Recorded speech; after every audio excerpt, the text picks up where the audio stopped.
So tonight, I'm gonna be discussing interest rates and business decision. The other one is standalone risk. So before we begin, I have a question. What is interest rates and how does that affect your business decision? First is you must fully understand how does the interest rates work to help you make the right decision. So first is to know what type of business you have. Is it small or big? The first example is the short-term basis, which is 6 months to a year, and at most is 18 months. Example annual interest is 2.7% or $27,000. I'm gonna be discussing the advantages and disadvantages for short-term basis. So the advantages, it is cheaper. This is more appropriate if you're still experimenting your business or not sure what will happen in the future. The next one would be, this would be perfect if no inflation for the next years, so that if ever there are any inflation, with your interest payment will remain constant because you did go for the short term. Lastly will be the, if your business or products or services that are easy to sell and assets that will generate cash, then it would be feasible to use more short-term loan or debt. The disadvantages. The first one is high changes interest payments. Second one will be bank crisis that will lead to a risk. And lastly will be the costing lenders increase the premium built into your interest rate and will make them reluctant to renew your loan, and they have the right to do that. The second example is long-term basis, which is 30 to 60 months or 3 to 5 years. Example annual interest is 4.3% or $43,000.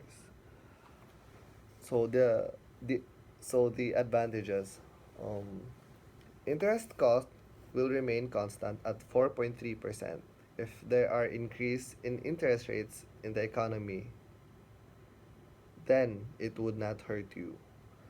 Second one will be, so in the book it says that it is easy in predicting the fluctuation of interest rate.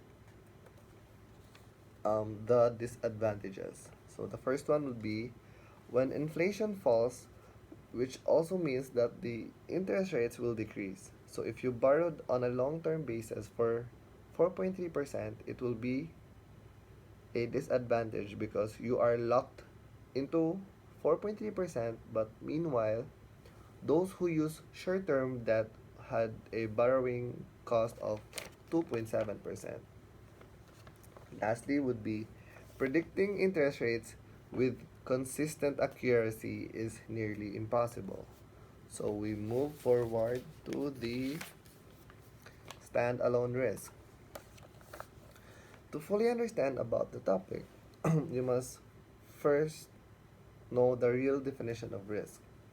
Risk is simply the chance that some unfavorable event will occur.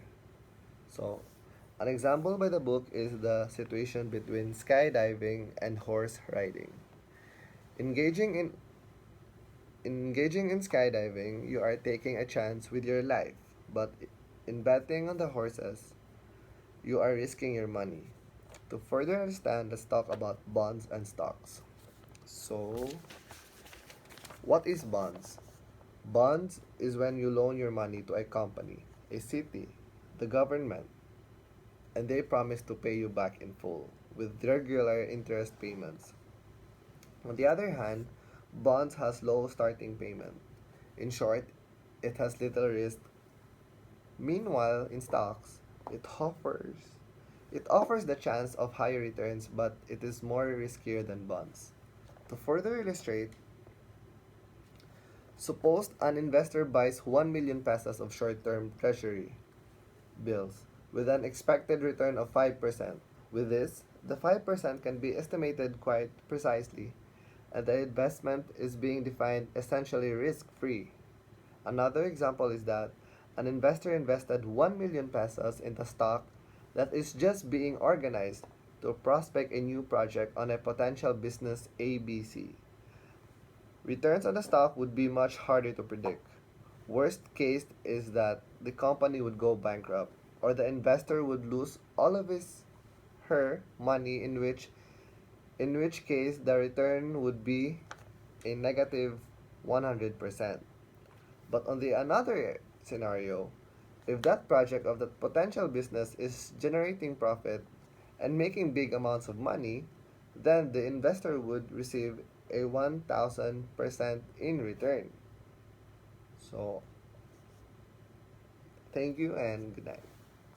That would be all.